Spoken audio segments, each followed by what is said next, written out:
Bueno, buenos días. ¿Están listos para empezar? ¿Listos? Primero pedirle disculpas porque además no era una cosa, pero se me había ido a la cabeza, aunque hoy no podía llegar a clase y al final las hemos cambiado. Espero que no le haya causado a nadie demasiado perturbación. Les pido disculpas por eso.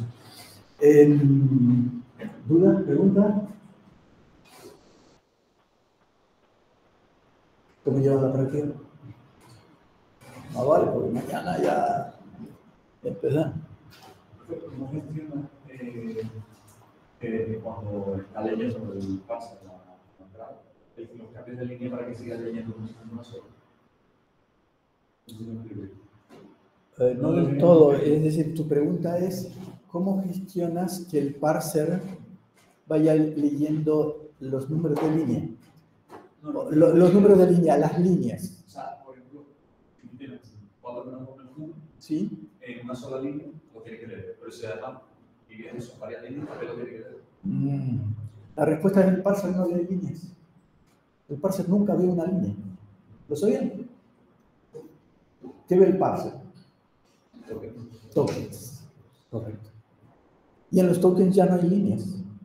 En los tokens lo que le llega al parser es un objeto que dice objeto token identificador, que es del tipo token, es del tipo identificador, su value es A y está en la línea 4, columna 5. Luego el parser jamás se preocupa por las líneas. Solo se preocupa cuando se enfada y dice, oh, aquí tiene un identificador y yo no quiero que venga un identificador. Y entonces dice syntax error y miran el token y dice columna 6, columna 6. Syntax error en el token de la línea 5, columna 6. Pero no, la respuesta del parser nunca ve líneas. El único que ve líneas, ¿quién es? El analizador léxico. ¿De acuerdo? Entonces, no sé, reformula tu pregunta. Tu pregunta es, ¿cómo sabe el analizador léxico? ¿Cómo? O sea, que no me está funcionando en el segundo caso. No entiendo por qué, al cambiar la línea, porque en principio debería ignorar la pasión de la cabeza. Porque no retoma ningún toque. Eso significa que tienes un error en el analizador léxico. Y entonces habría que ver tu analizador léxico y ver dónde está el error. Pero fíjate que, y probablemente es algo relacionado con el consumo de blancos. Eso en la parte esa que se dice /s más me los trago, ¿de acuerdo? O en el consumo de comentarios. Algo tienes ahí mal, pero tendría que abrir tu repo y mirar qué es lo que estás haciendo. ¿Vale? Sí, entiendo que empiezan a tener problemas de este tipo, pero cual me alegro en el sentido de que están trabajando y están haciéndolo bien. Sí.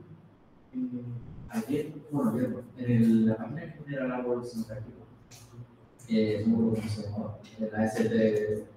Explorer, sí. Ayer, cuando lo trabajo en clase, había 2 atributos que nos dijiste que pusiéramos, que era, bueno, el de la organización, que hace la conversión, que está muy bien, y otro se llama valor, que dentro tiene un statement.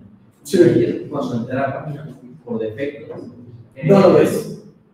No está el log, pero luego lo ves, pero aparece uno que se llama range. Sí, si tú te fijas, repasa el vídeo, verás que yo en determinado momento me voy a una ruedita de escala. Lo activé. La pregunta es necesario que esté el range? Que es exactamente igual que No. Me basta con que hagas algo de localización, ¿de acuerdo? Tampoco. Bueno, sí, ponte a hacer... No hace falta que lo hagas, claro que no. ¿Más preguntas? No, además, eso es pura cuenta, es decir, que al final es hacer las cuentas para saber dónde está cada cosita. Tampoco es tan difícil. Son algoritmos elementales, más o menos. Entonces, vamos a seguir con donde íbamos. Y ayer nos pasamos la clase prácticamente hablando de test y de pruebas y de esas cosas. Y hoy también hablaremos más bien o empezaremos hablando de technicalities, de cositas más técnicas que... ¿De acuerdo? ¿Se les quedó claro lo que era mocking? ¿Y cómo hacíamos el mocking para hacer las pruebas? ¿Cuál es el truco? El truco es, tienes un objeto que no funciona como tú quieres para las pruebas. Funciona perfecto, pero es una base de datos, es el consolelón. La consola funciona perfecta, pero no funciona bien para las pruebas. Entonces trucas el objeto. ¿De acuerdo? Y haces un objeto remedón, por eso se llama mocking, porque es un objeto que no es el objeto, que es el objeto manipulado para que te sirva para las pruebas. ¿Sí? Eso con respecto. Luego, covering, tienen que añadirle covering a las pruebas. Creo que tienen el template preparado para funcionar con NIC, de manera que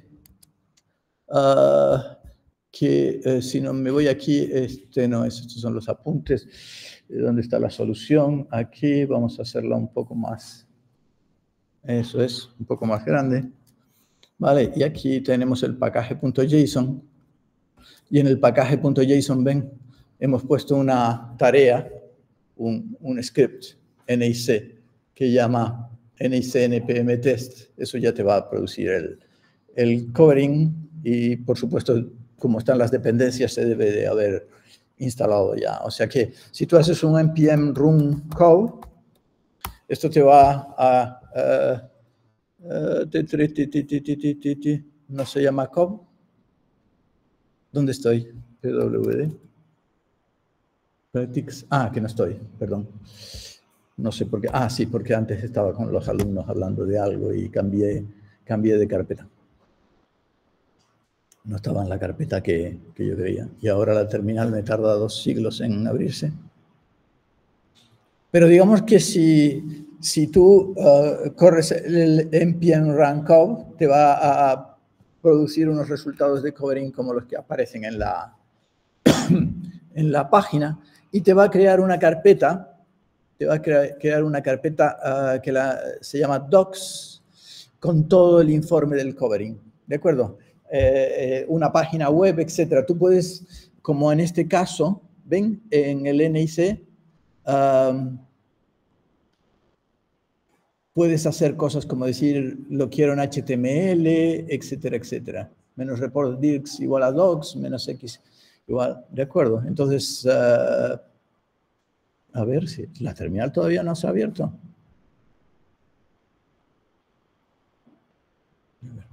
Salida, puertos, terminal. No, esta es la consola de depuración.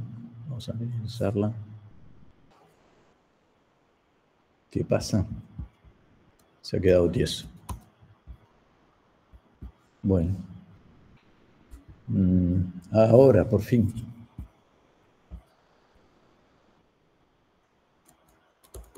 Y no me la deja arrastrar.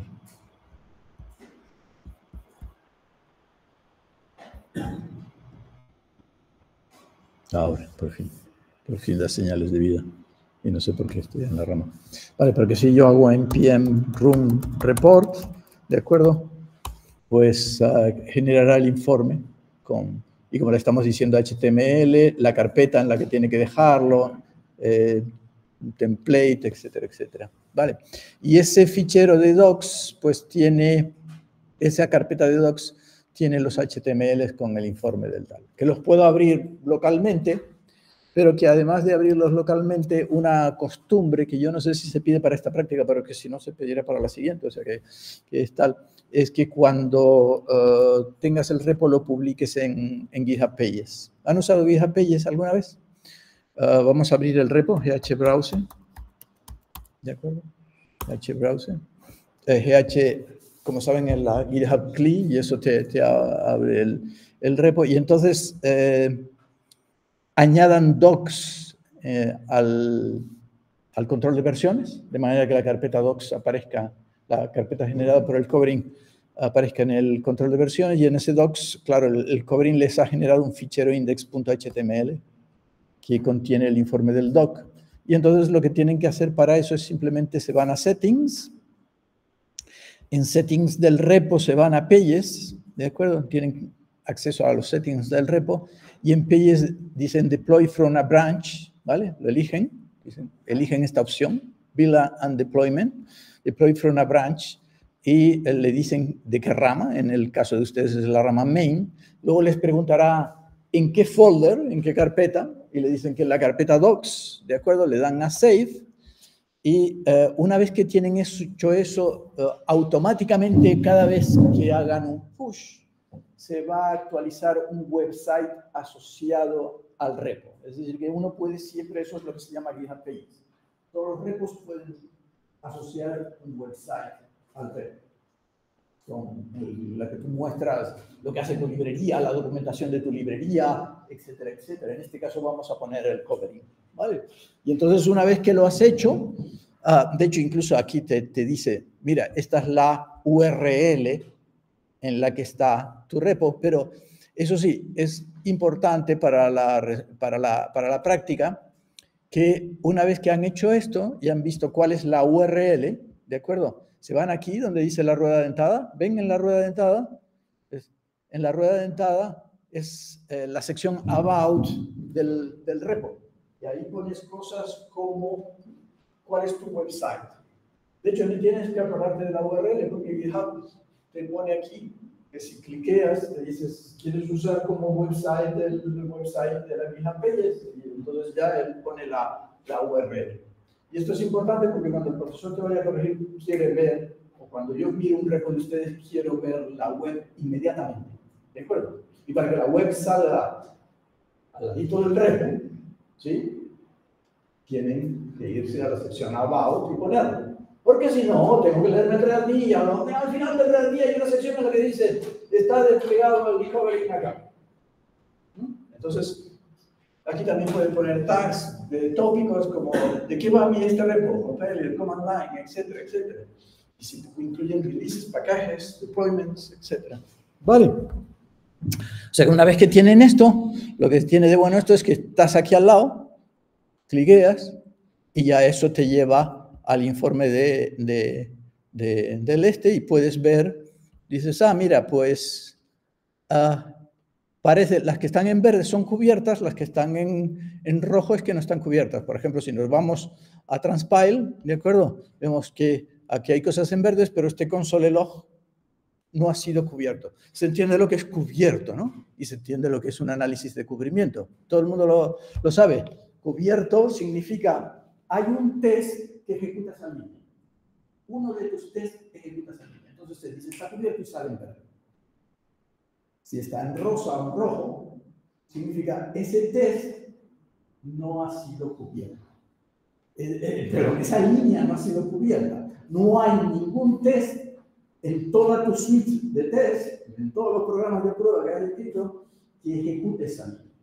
Por lo tanto, ahí hay un potencial punto de debilidad, porque tú nunca la has visto funcionando. O los test nunca la han visto funcionando. ¿Sí? ¿Se ve?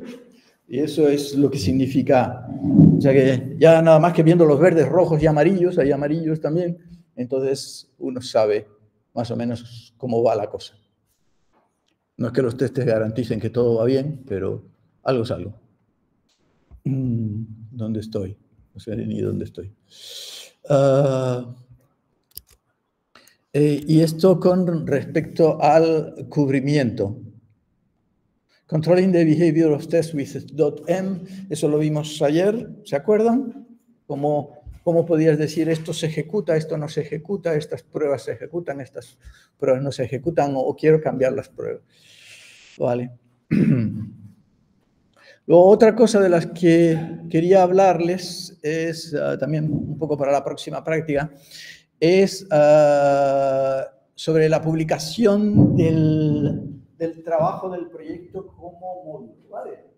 O sea, la idea es que en estas tareas que les pongo, en estas prácticas, ¿de acuerdo? Tú las publicas como un módulo y yo ya puedo hacer npm install, bla, bla, bla, y se instalará el módulo del alumno XX, ¿de acuerdo? npm install alumno 44 aris2js y el módulo, entonces ya lo empieza a correr, lo empieza a ejecutar, etcétera, etcétera, y todo debería de funcionar bien, y en vez de tener que estar escribiendo min, calc, no sé qué, escribo calc y ya debería de tirar, ¿sí?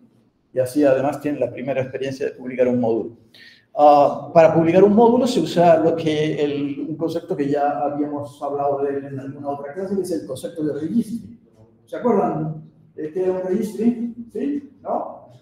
Se olvidaron ya de lo que era un registry. Un registry, decíamos, es como una base de datos en la que se guarda software, ¿de acuerdo? Y entonces el registry más usado en publicar paquetes es el registry npm. El Node Package Manager tiene asociado un registry que es el npm registry, ¿de acuerdo? Pero GitHub, entre otros servicios, entre los múltiples servicios que nos da de alojamiento, etcétera, etcétera, también nos da un registry. Es decir, tú en GitHub puedes publicar paquetes. Puedes publicar paquetes de Ruby, puedes publicar paquetes de Java, puedes publicar paquetes de múltiples lenguajes, entre ellos JavaScript, por supuesto. ¿Sí? O sea que otro registry muy usado es el de GitHub y es el que quiero que usen esta asignatura. Les prohíbo usar, no que les prohíbo, ustedes pueden usar lo que quieran, pero que no me usen el npm registry, porque en el npm registry ustedes no tienen permisos para publicar paquetes privados. Porque cuando tú publicas un módulo puede ser privado, es de la compañía, solo la compañía lo ve, ¿de acuerdo? O público, que es software abierto, todo el mundo ve, todo el mundo ve el código. Yo no quiero que el código que ustedes desarrollen lo vean el resto de los alumnos, ¿sí? La cosa es que ustedes luego se lo dejen a un amigo, un compañero, cosa de ustedes. Pero en principio, y cuando publican el npm registry, como no tienen, a menos que pagues, no puedes publicar en privado, solo puedes publicar visible a todo el mundo, ¿se entiende? Mientras que en el GitHub Registry sí que uno de los servicios que nos ofrecen es que podemos publicar en privado. Los módulos son privados, solo lo puedes ver tú, y en este caso tú y los profesores. ¿Sí? O tú y a quien le dejas tú, pero vamos, que esa es la idea. Luego publiquen en el npm registry. Publicar en el npm registry implica varios pasos, ¿vale? Entonces, lo pueden ir haciendo ya para esta práctica, no tienen, pero lo pueden ir haciendo ya para esta práctica y si no, pues en la próxima ya se les pide que estén. Una de las cosas es asegúrense cuando tienen el package JSON, ¿de acuerdo? En el fichero package JSON, asegúrense de que tiene la entrada repositorio.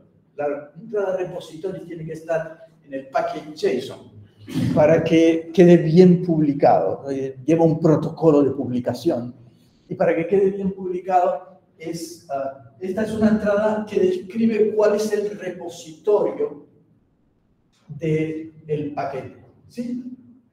Y digamos que lo que ocurre es, vamos a ver, yo lo tenía abierto por ahí, pero claro, ya lo he perdido. No sé dónde diablos está este. Bueno, Command Shift A. Y este era, Command Shift A. Oh, ¿qué pasa? Está lento.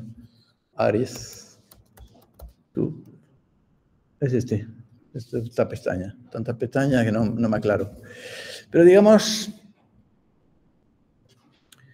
no, este es el de Salvador, perdón. Me he equivocado. Vale. Command Shift A. Aries. Tú. Es este. Esta pestaña es la mía. Vale, cuando publiquen el paquete, aquí les debería de aparecer el paquete. En el mismo repo, ¿ven? Hay una sección, está el About, del que habíamos hablado antes, la sección Releases, de la que a lo mejor hablaremos o a lo mejor no, y luego la sección Packages. Y ahí aparecen los paquetes asociados al proyecto, ¿vale? De manera que si lo hacen bien, les aparecerá ahí. Si no les aparece ahí, a lo mejor ha sido publicado también, pero no les aparece porque han hecho algo que no está correcto. Y lo que han hecho que no está correcto es les falta la entrada repository de la que estaba hablando. ¿De acuerdo? En ese caso, el paquete también se publicará, pero no aparecerá en la página del repositorio. Luego, la entrada al repositorio es esencial. Y bueno, y si cliqueas ahí, pues te aparecerá el README con las instrucciones para instalar el... ¿Ves? Aparecerá, para instalar este paquete haga npm install, bla, bla, bla, bla, bla, bla, bla, bla, bla, etcétera, etcétera. Y qué es lo que hace y un README, y las versiones, etcétera, etcétera. ¿Sí? Entonces, siguiendo por donde íbamos, eso es lo primero que tienen que controlar para hacer una publicación, es decir, que en el package JSON debe de estar esta entrada. De hecho, si les es difícil cuando hacen, bueno, si escriben npm init y ya lo tienen el control, el comando npm init ya mira si tu workspace, tu espacio de trabajo es un repositorio y ya busca la URL e intenta rellenarla él solo con el comando npm init. Más cuestiones técnicas. Otra cosa que hace falta para publicarlo es esto. Bueno, lo de Access Public, en este caso no sé si es Access Public o Access Private, pero en el mismo package JSON tienen que poner el registry en el que se va a publicar el paquete, ¿de acuerdo? Ya que ponen una entradita así, Access Public. De hecho, como el repo es privado, pues, pero nadie va a poder acceder. Pero digamos que es esta otra entrada de aquí, ¿sí? Y luego, otra cosa que es importante es que cuando tú utilizas NPM y tienes NPM instalado en tu home directory, en tu carpeta home, se crea un fichero que se llama .npmrc, que es el fichero de configuración de NPM. El comando que usaremos para publicar será npm publish, ¿de acuerdo? Hay un npm, igual que tiene npm install, tiene un comando npm publish, y con eso vamos a publicar el paquete. Pero este fichero de configuración también gobierna el comportamiento de npm. Es el de configuración. Y en ese fichero, bueno, es conveniente que esté, por ejemplo, líneas como esta, que te identifican, ¿vale? Como autor. Y es conveniente en este caso que haya una línea como esta. Es decir, que incluso la pueden escribir a pela, ¿vale? Luego, pero una línea como esta que diga ULL exit PR2425 registry y la URL del GitHub registry, no la URL, porque por defecto el registry siempre es el npm registry, ¿vale? Entonces, hay que introducir un concepto que es el concepto de ámbito, ¿vale? En npm el ámbito es, un paquete se puede llamar como le dé la gana. El paquete se puede llamar chucho, ¿vale? Y simplemente tú escribes npm install chucho, ¿de acuerdo? Pero un paquete también tiene un ámbito. Por ejemplo, si tú consideras el compilador de Babel, todos los paquetes del compilador de Babel están en el ámbito @Babel. Y eso es lo que caracteriza a los ámbitos. Los ámbitos empiezan por arroba. @Babel es el ámbito de Babel, ¿de acuerdo? Y entonces, pues, el paquete core no se llama core solamente, sino se llama @Babel core, ¿de acuerdo? Y el paquete parser del compilador se llama @Babel parser, ¿sí? Pues nosotros vamos a hacer lo mismo. Es decir, nosotros vamos a trabajar en un ámbito.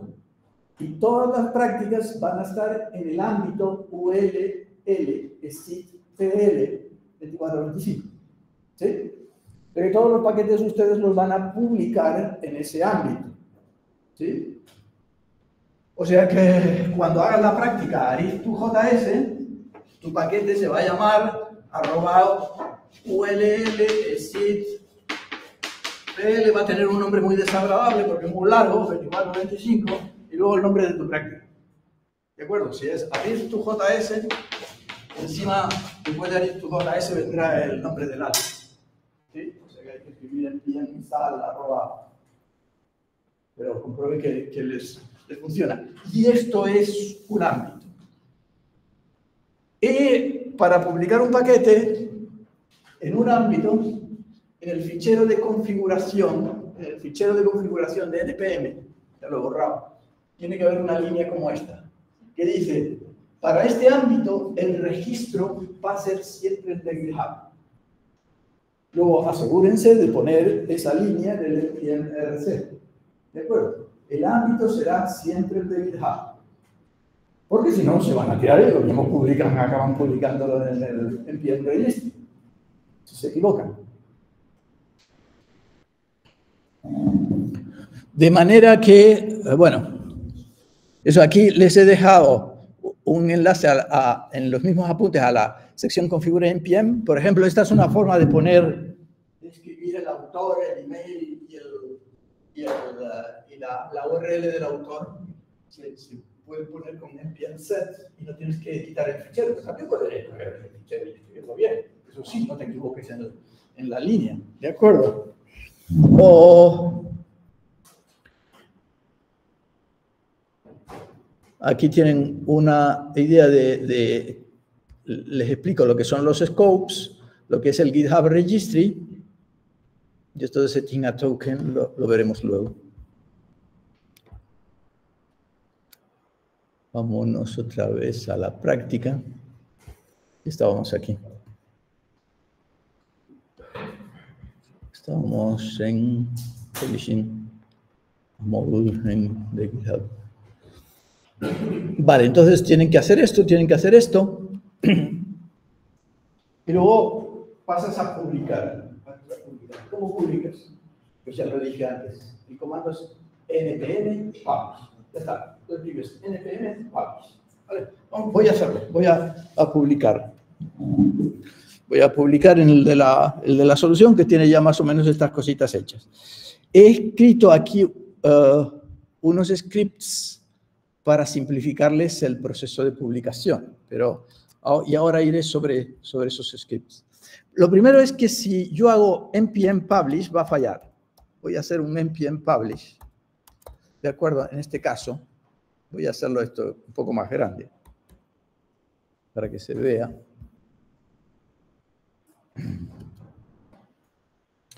¿Vale? Y se ve, lo intenta, pero falla. Y lo que primero me dice es conflicto, error, conflicto HTTP cannot publish over existing version. ¿De acuerdo? Es decir, cada vez que tú publicas, tienes que generar un nuevo número de versión. No puedes publicar las cosas con la versión 4.3.5. O sea que el primer paso es generar un nuevo número de versión y después publicas. ¿Sí? Y entonces tienes que publicar un número de versión. ¿Cómo son los números de versión? De esto ya hemos hablado un poquito, pero ¿cómo son los números de versión? ¿Qué es una versión? ¿De qué estamos hablando cuando hablamos de una versión? ¿Alguien sabe lo que es una versión? Venga, no tengan miedo. Buscarse la primera parte para... ¿De qué tipo de versionado estamos hablando? ¿Cómo se llama ese tipo de versionado que se usa en todo el planeta? Semántico. Semantic versioning se llama. Semantic versioning.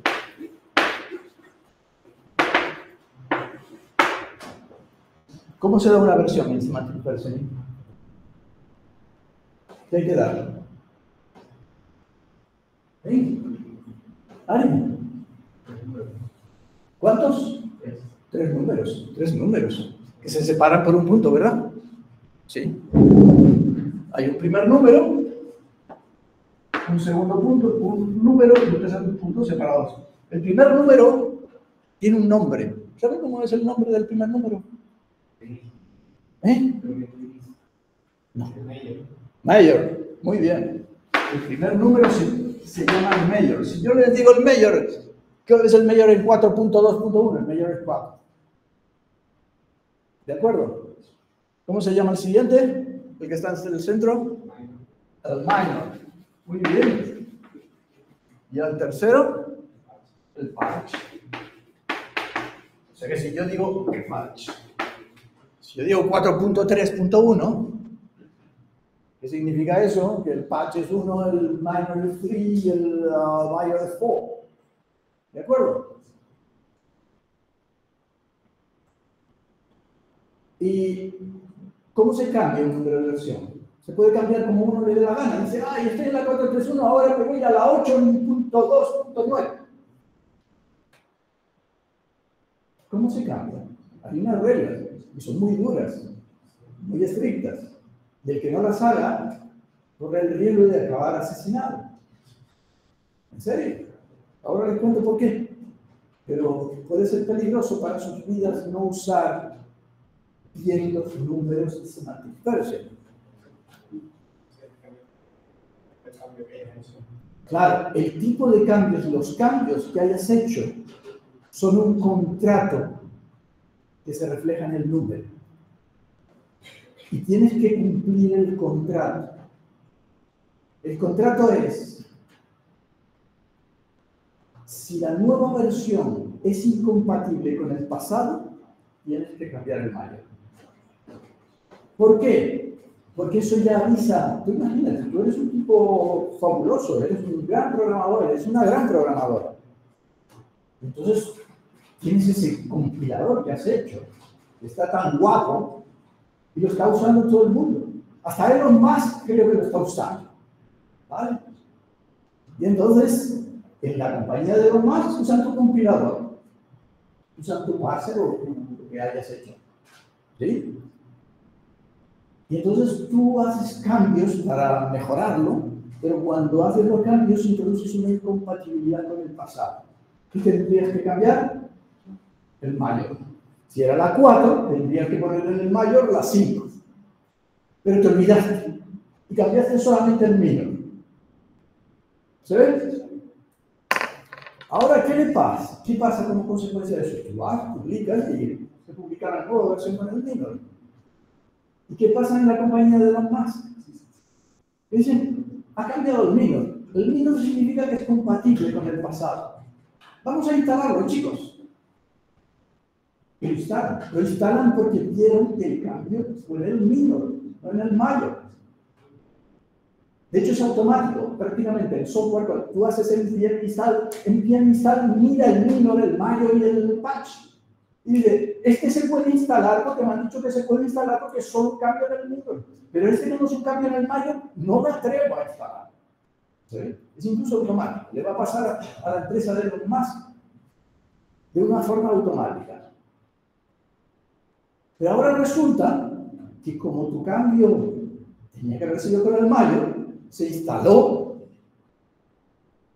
y resulta que el software de Elon Musk, que le da, por cierto, muchísimos millones, empieza a petar en todos los aeropuertos del mundo. ¿Les suena? Empieza a petar en todos los aeropuertos del mundo y resulta que la compañía pierde 1.000 millones por el, entre comillas, desarrollador que no cambió el mayor, sino cambió el minor, y eso era incompatible. Te aseguro que van a pagar un par de matones para que te partan las piernas. ¿De acuerdo? O sea, que ojito con respetar el semantic version. Si tú introduces un cambio incompatible, cambia el mayor. ¿Cuándo se cambia el minor? ¿Cuándo se cambia el minor? Primero, está claro, si se cambia el minor es que no hubieron incompatibilidades con el pasado. Y segundo, Funcionalidades nuevas. Funcionalidades nuevas, exactamente. Tú cambias el minor, si ahora introduces una nueva funcionalidad, mi función antes solo recibía 2 argumentos, pero ahora recibe un tercer argumento opcional que hace más cosas, que hace cosas más guapas. ¿Vale? Minor acá. No debes cambiar el patch, debes cambiar el minor. No debes cambiar el minor, debes cambiar el minor. ¿Se ve? ¿Cuándo se cambia el patch? La factorización. Cualquier cosa que no implique ninguna de las otras 2 cosas. No hay novedades, es decir, hemos descubierto un bug, ya hecho, eso es el patch. Hay una falta de ortografía, ya hecho, eso es el patch. ¿De acuerdo? Eso es el patch. Entonces, respeten siempre el semantic versioning, ¿vale? Hay muchos paquetes que al ser beta empiezan con mayor presión. Sí, cuando, de hecho sí, efectivamente, eso es lo que puedes hacer para protegerte. Si tú empiezas con un mayor de 0, significa yo no me comprometo. Estoy en fase beta. Y entonces, úselo a su propio riesgo. Es decir, no pueden ir a partirte las piernas porque tú avisas. ¿De acuerdo? O si te las parten, no tenía razón, por lo menos en parte. ¿De acuerdo? Pero lo normal es empezar con un mayor de 1. No, lo normal es protegerte. Tú protégete siempre. Tú empiezas con un mayor de 0 y empiezas a publicar y no estás muy seguro de lo que publicas. ¿De acuerdo? Empiezas con un mayor, nosotros estamos jugando. Empiezas con un mayor de 1 normalmente. Por defecto el software te lo deja en 1. Si tú te fijas, cuando haces un npm y te genera el paquete, te pone 1.0.0. Vale, pero digamos que si tú quieres estar seguro de que no entres en conflictos con nada, porque es un software. De hecho, hay software importantes que siguen siempre en 0. 0 punto tal, para decir no. Aquí, oiga, si usted lo usa es cosa suya, yo no le... Pero ese es el compendio. Sí. Por ejemplo, si estuviésemos modificando el código para la gramática del Excel. Exacto, si tú en el lenguaje introduces una nueva funcionalidad y ahora añades una nueva sintaxis, pero toda la sintaxis vieja funciona, es un minor. Es un minor. Si tú no consigues, porque a veces es difícil, dices, tengo que concebir si existe alguna incompatibilidad. Y no te queda muy claro, porque dices, no, yo creo que todo lo que está en el pasado funcionaría, pero ¿cómo puedes estar seguro 100%? ¿Te das cuenta? En esos casos, si tú tienes dudas y sospechas que le puedes hacer daño a alguien, cambia al mayor. Y que ya sea su responsabilidad, no la tuya. ¿Te das cuenta? Lo que estás diciendo es, como no estoy seguro, me blindo. Es como estamos en un mundo en el cual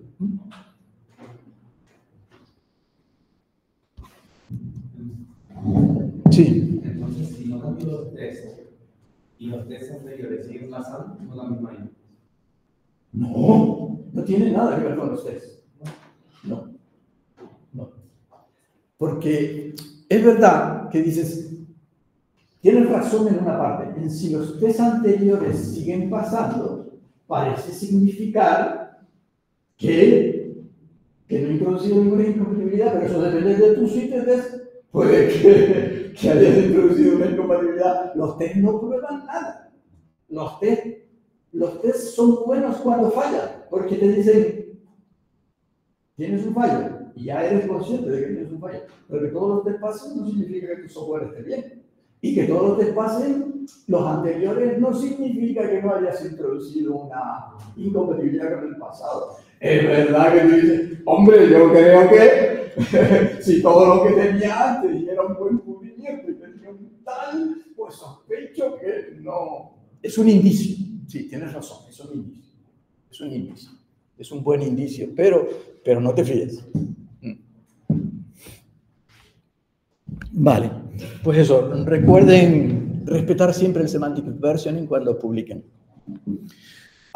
Sí, por tanto, aquí me ha dado un error porque claro, ya la versión actual que figura en el package JSON, fíjense que la versión la tiramos siempre del package JSON, y es de hecho la segunda línea, ven, ahora mismo este va por la 1017. Entonces, npm tiene comandos como npm version, y tú decías npm version, le pasas npm version minor, ¿de acuerdo? Voy a correrlo así, npm version minor. ¿Qué pasó? Git working. Ah, vale, eso es otro problema. ¿De acuerdo? Cuando tú vas a publicar, tu repo tiene que estar, como ahí dice, Git working directory not clean. ¿Se entiende, no? Si vas a publicar, más vale que hayas hecho todos tus commits, que todo esté limpio en el repo y que publiques algo que está salvado. No se te ocurra publicar algo que ni siquiera está salvado. ¿De acuerdo? Por lo tanto, el repo tiene que estar limpio. Eso es lo que me está diciendo. Es decir, que me dice, no, git status, bueno, pues vamos a ver, esto es una prueba nada más. Git CI -am prueba o clase, ¿vale? Y ahora git status, ¿vale? Y fíjense que no me dejó cambiar el version, porque dice, no puedes cambiar la version si no me salvas primero. Y de hecho eso va a crear un tag en el commit para decir, este es el tag de esta versión. Va a crear un tag con el número de version en el commit, en el histórico. ¿Se ve? De manera que si yo hago npm version minor, cambiaré el minor. Si hago npm version mayor, cambiaré el mayor, etcétera, etcétera. ¿De acuerdo? ¿Lo ven? Ven que arriba cambió porque dije, antes estaba en 0.17, ha pasado a 1.10. Yo ni he editado el package JSON. Simplemente el comando cambia porque ya el convenio es siempre la fuente de verdad en la versión, es el package JSON en JavaScript. En JavaScript. Obviamente en Ruby será el genfile o lo que sea. ¿Vale? De manera que ahora, como tengo un nuevo version, ahora git status, fíjense que incluso el version me ha hecho el commit. ¿Se dan cuenta? No solamente ha cambiado el version, ha hecho un commit. Y ha dejado el directorio porque dice, este tío va a publicar. ¿Vale? Y entonces haces npm publish. Y ahora sí se debería de publicar, salvo que haya alguna otra fuente de error que siempre las puede haber. ¿Vale? Pero ven, ahora ya sí se ha publicado y si me voy a la web, vería que está publicado la versión 1.1.0.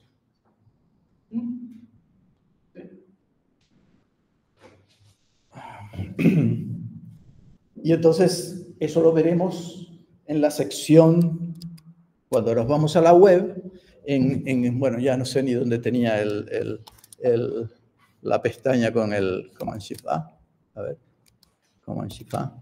Aquí era este, ¿de acuerdo? Aquí en Aris2JS Solution, ahora si me voy al paquete, el que está publicado es el 1.1.0. Fíjense que aparece aquí como paquete asociado al repo, porque un repo puede publicar más de un paquete. ¿Vale? No es... Pero, y de hecho, un repo, ven, aquí ya dice la 1.1.0, que es la que acabamos de hacer, y puedes publicar más de un paquete en un repo, pero entonces es un repo, es lo que se llama, ¿alguien lo sabe? ¿Cómo se llaman los repos que pueden publicar más de un paquete? ¿Lo han oído alguna vez? Es la forma más popular de trabajar hoy en día. Nosotros no lo estamos viendo todavía. Eso se llama un monorepo.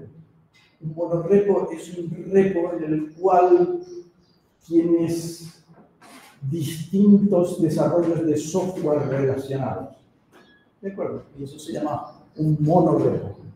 Es la forma en la que trabaja Google, es la forma en la que trabaja Facebook, es la forma en la que la mayor parte de los proyectos hoy en día se trabajan en formato monorepo porque es más cómodo. Entonces, en ese caso tienes 3 o 4 paquetes. Nosotros estamos trabajando un repo, un módulo. Sí. Bueno, una vez que tenemos publicado el repo, tenemos publicado el módulo, el paquete, ¿de acuerdo? El siguiente paso es, bueno, primero, el siguiente paso son, vamos aquí, a las GitHub Actions. ¿Qué son las GitHub Actions? ¿Alguien sabe lo que es una GitHub Action? Bueno, por lo menos integración continua se han visto, ¿no? En LPT, algo que Integración continua en LLVM. ¿No? No. Vale. ¿Qué es una GitHub Action? ¿Alguien lo sabe?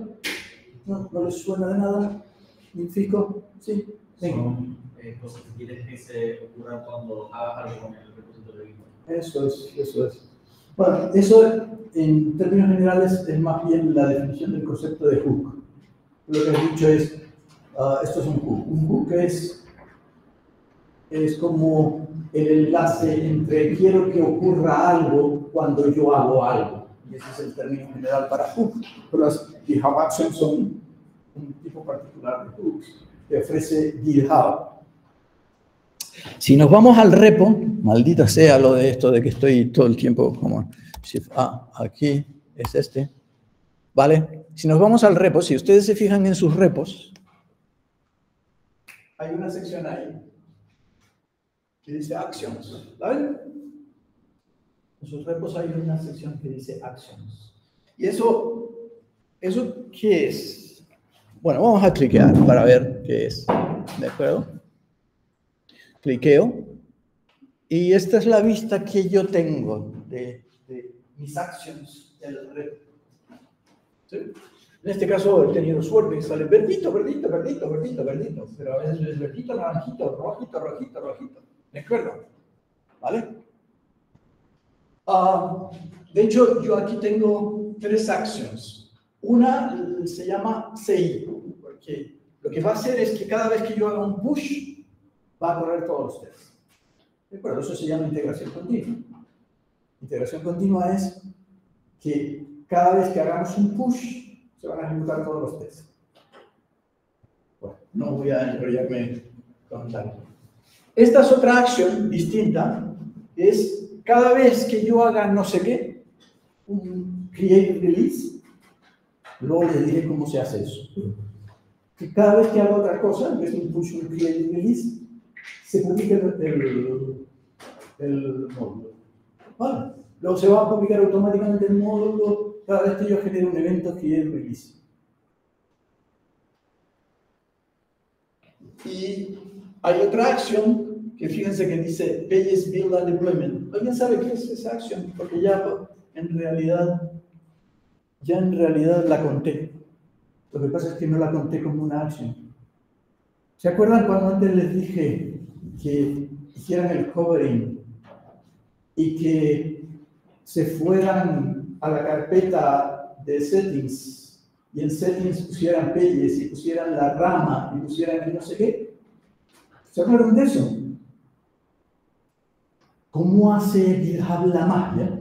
Porque eso significa que cada vez que tú haces un push, un servidor que hay por ahí en una máquina remota se entera de que tú has hecho un push, coge los ficheritos que están en la carpeta docs y los actualiza y sirve las páginas actualizadas. ¿Se ven? Aquí hay truco del truco. Bueno, pues ¿cómo lo hace? Con una acción. Esta acción ni siquiera la escribí yo, fue automática, fue por cliquear aquí y cliquear ahí. ¿Se ve? Porque ¿qué es una GitHub Action? Todavía no. Es una GitHub Action. Es algo, como tú muy bien decías, que cuando hagamos algo con Git, un Git push, algo con GitHub, un Git push, un Git release, un Git issue, ¿de acuerdo? Quiero crear un nuevo issue, quiero que se dispare un programa. Que se dispare un programa. ¿Y dónde se ejecuta ese programa? Ese programa se va a ejecutar en un contenedor en los servidores de GitHub. Es decir, que tan pronto como ocurra el push, tan pronto como ocurra el release, tan pronto como ocurra la incidencia, a lo que tú lo hayas asociado, se va a crear un contenedor, una máquina virtual, de acuerdo a un Docker, y ese Docker va a ejecutar el programa que tú le digas. Luego ahora tenemos que asociar un programa con un evento, y eso es lo que hace una GitHub Action. Y se va a ejecutar en un contenedor por ejemplo, de hecho, aquí, este que se llama Location, que es este es el de integración continua, por ejemplo. Vamos a irnos al de CI, sí creo que es el que está abierto. Location, si yo lo abro y donde dice Job Completed, y aquí Ups. A ver si lo logro en lo que queda de tiempo. Está lento. ¿Por qué? Porque estoy tirando de la Wi-Fi. Debería tirar del cable.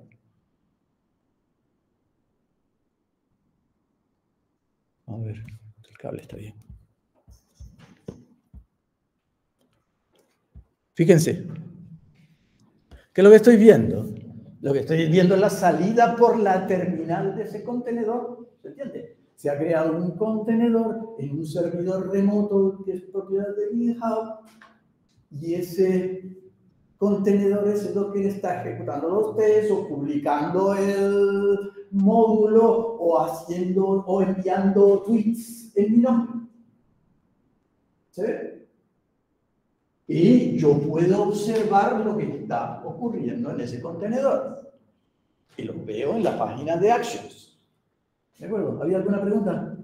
¿Existe algún límite de los Todo no puede ser gratis. Sí, existe un límite del número de horas de cómputo que pueden consumir, que podemos consumir como clase al mes. Sí. Bueno, lo dejamos aquí.